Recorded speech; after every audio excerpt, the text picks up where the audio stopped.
Welcome to this tutorial in business ethics. I'm John Hooker. I'm on the faculty of the Tepper School of Business at Carnegie Mellon University. And I'm here to tell you a little bit about how to analyze an issue in business ethics. That's the approach I'm going to take. Now, people come to an ethics class with many different expectations. So what can you expect from me? I'm going to present to you a framework for analyzing an ethical issue that's based on the idea that an ethical choice is a rational choice, a logical choice. Okay? Now, by rational, I don't necessarily mean rational self-interest. Rational choice is a broader idea than that. You may ask, how so? Well, stay tuned. And I'm going to provide you a number of real-life case studies in which we'll apply these ideas to get some practice, because that's how you learn. Okay, so here's the outline. I'm going to begin by saying something about why we have ethics, what's it for, and trying to get past some misconceptions we have about the field that get in our way. Then I'm going to present to you 23 centuries of ethical thought in about 45 minutes in 2 sessions. So wish me luck. Then after that, the fun begins. I'm going to show you how to apply these ideas to real-life dilemmas. That's the plan. Okay, to begin with, why do we have ethics? Let me say it first, that I'm not here to convince you to be ethical. That's not my job. That's not the job of ethics. I'm going to assume that you want to be ethical. It's the same if you go to finance class, for example. If you go to finance class, the instructor doesn't try to convince you to make money, right? The instructor assumes you want to make money and tries to tell you how. It's the same in ethics. In fact, you'll hear me say that quite a bit. It's the same in ethics as in other fields. Now, there is this idea out there that people act in their self-interest. People don't really want to be ethical necessarily. This is a very popular view. But I have to tell you, it's false. In fact, there's a great deal of evidence now from the scientific world that shows that human beings are altruistic. One is from the area of evolution. It's in our DNA. On the slide, there's an article that came out about a year ago by David Brooks surveying some of the literature in this area. It turns out that, the human species is a stronger species if we help each other out. So we've learned to do that over the eons. Also, I understand that we have in our brains these mirror neurons that respond to other people's feelings. So if we see someone who's in pain or who's joyous, the same neurons fire in our own brains. This is empathy. It's part of what makes us human. So what ethics does is to take this natural tendency we have to care about people and put it on a rational basis so it can work in the real world. Now, as to this idea that human beings are self-interested only, we only care about ourselves, we often attribute that idea to Adam Smith. Okay? Isn't he the guy who said that in a successful economic system, everyone should pursue his own selfish interest, and it works out for the betterment of all as though guided by an invisible hand? I'm sure you've heard that, right? Well, it's ironic we would attribute this view to Adam Smith because he staked his career on precisely the opposite view. He wrote a whole book called The Theory of Moral Sentiments, in which he argued that human beings are motivated by empathy as well as self-interest. The very first sentence of that book states that proposition, and he spends the rest of the book trying to defend it. Now, he did write a book called The Wealth of Nations, in which he talks about the invisible hand, and he says, yes, self-interest is an important engine for an economic system, but he also says self-interest is a danger to an economic system. His remedy was government regulation.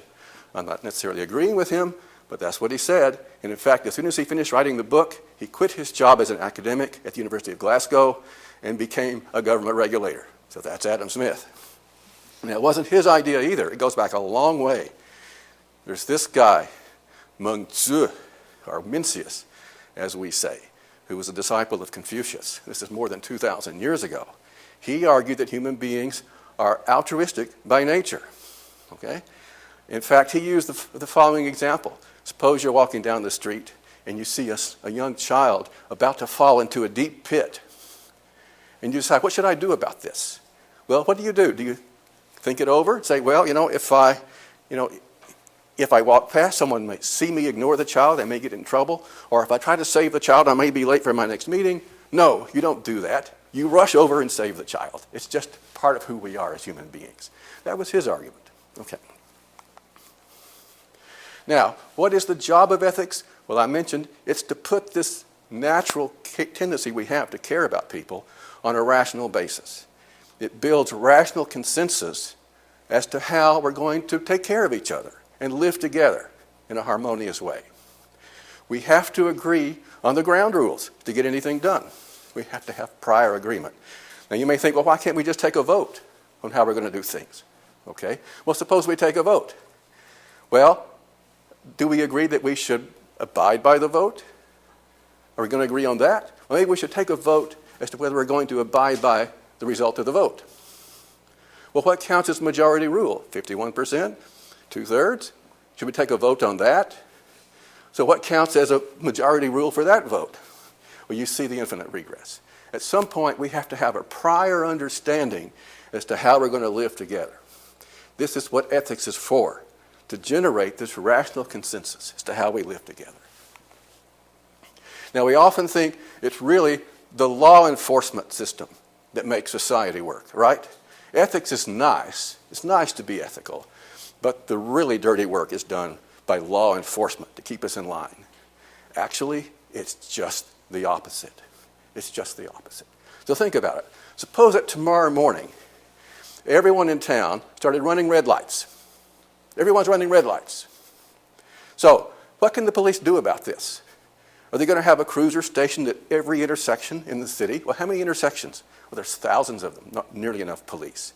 Okay, they're going to have cameras to photograph everyone running red lights. What are they going to do with those images? Are they going to send a citation to 500,000 people and collect the fines every day?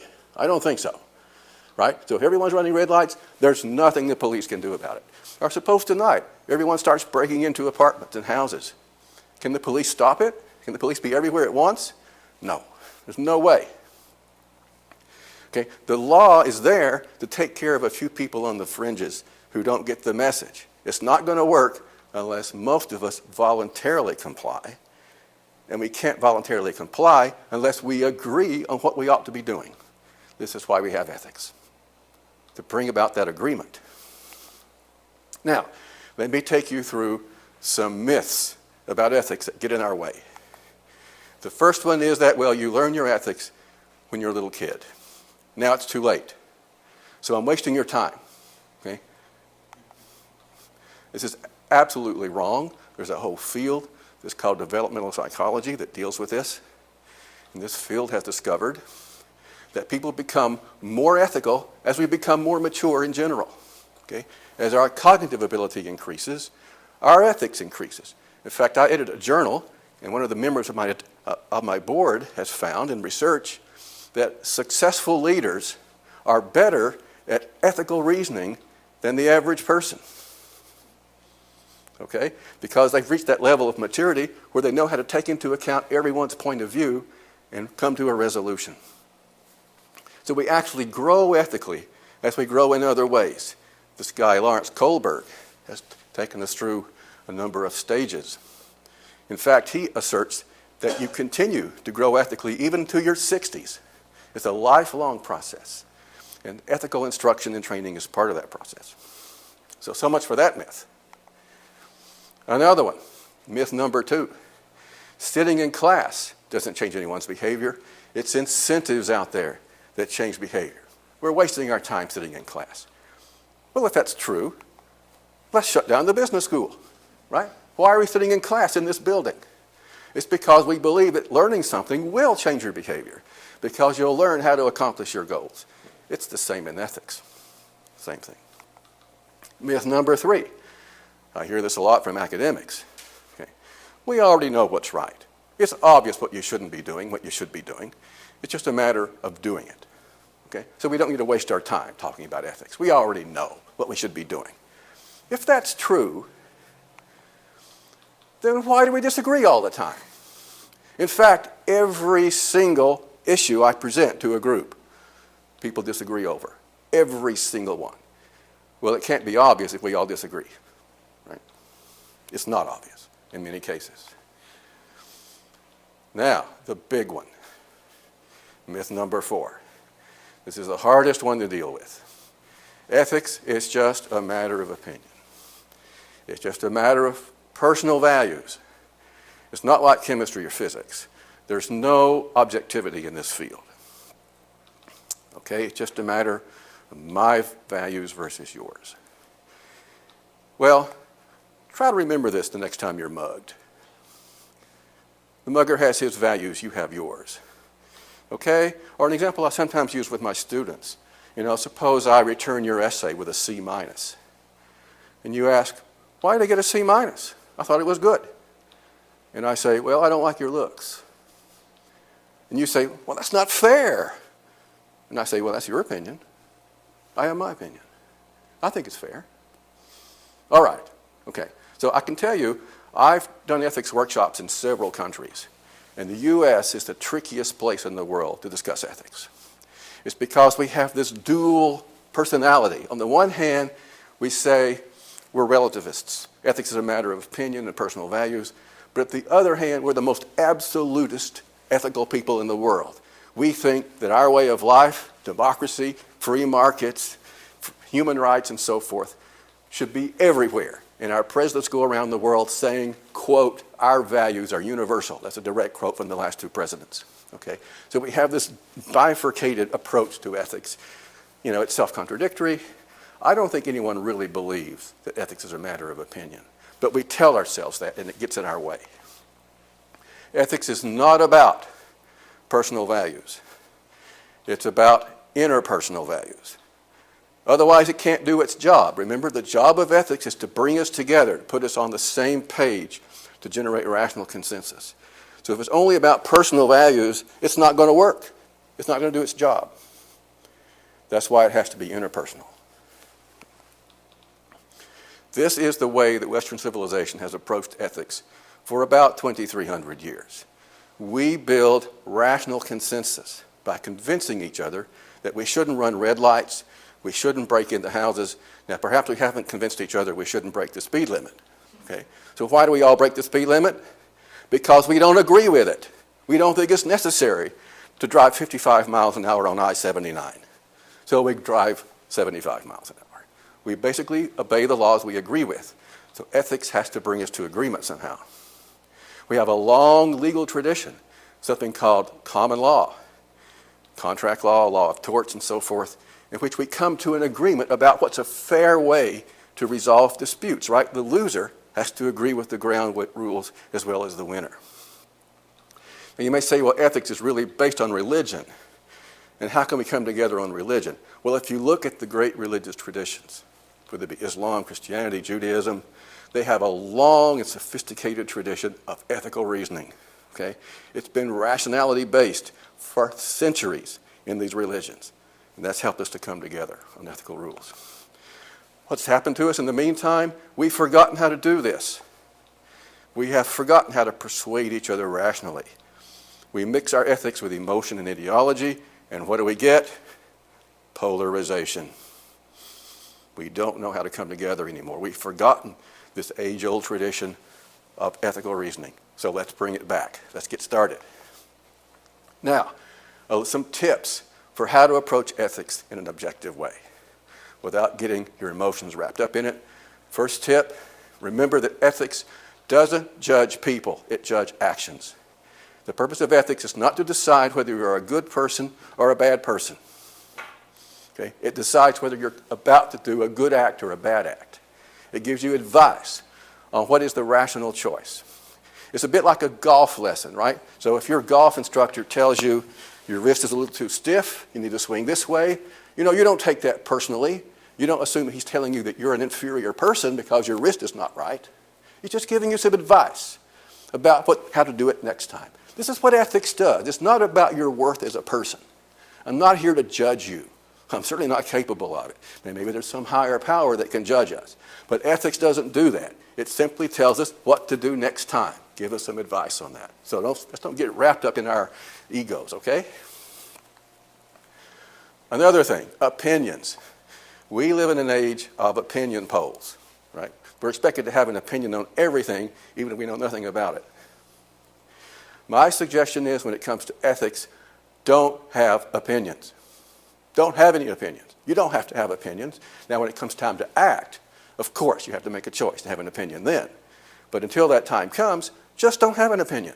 Because it's been shown many times over that once we express an opinion or even form one, we won't change it. We stick to it. We'll never give in. For example, in a jury, I've been on a sequestered jury myself. And the first day, the foreman asks our opinions. We vote. Nobody changed their mind in a whole week of deliberation, because once you commit to an opinion, you won't change it. So just don't form an opinion. Don't get wrapped up in it. Okay. Now, I'm going to be giving you some arguments for a particular ethical position as we go along. That doesn't mean that's my opinion. I'll give you the conclusion of the argument, not because I necessarily believe it's true, but because I believe that's the conclusion of the argument. I don't have any opinions. You're not going to hear my opinions because I don't have any. And I hope you don't either. That way you don't get wrapped up in it emotionally. So what I'm aiming for here is a kind of professional distance, right? You're making an investment. You don't want to get your emotions wrapped up in whether it should be stocks or bonds. You want to look at the evidence, look at the arguments objectively. That takes some discipline, some training. It's the same in ethics. Maintain that professional distance. Another reason we should do that is so we can be leaders. You know, leadership is to a great extent building consensus, getting everyone on the same page, moving in the same direction. This is exactly what ethics does, remember? Rational consensus. So leadership and ethics are very closely connected, and it's not going to work unless we can maintain distance from the issue so as to see everyone's point of view and put it all together. All right, and finally, you've got to know how to do it. You've got to know how to analyze the ethical issues. So that is what we're going to start doing in the next session. Thank you very much.